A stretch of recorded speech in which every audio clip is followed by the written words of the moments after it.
Friends, চলুন দেখে নিই আপনার পার্টনারের ইভিনিং থট কী আছে আপনার জন্য, কি ভাবছে আপনার পার্টনার আপনাকে নিয়ে। Thank you so much universe, thank you thank you thank you thank you so much universe. দেখে নিই।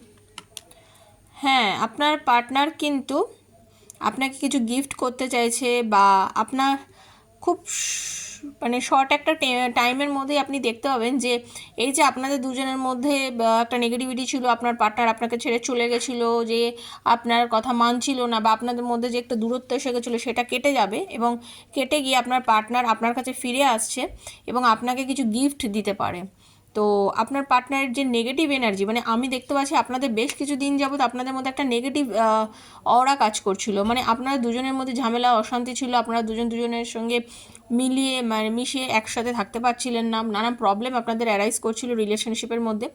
সেই জায়গাটাকে পুরোপুরি বেরিয়ে গিয়ে আপনার পার্টনার হঠাৎ করে আপনাকে সারপ্রাইজ দিতে পারে, ফোন করতে পারে, কথা বলতে পারে, কিছু গিফট দিতে পারে, হ্যাঁ, আর আপনাকে প্রচণ্ড পরিমাণে ভালোবাসতে পারে। মানে তিনি খুব পজিটিভ এনার্জি নিয়ে আপনার কাছে ফিরে আসতে চলেছে।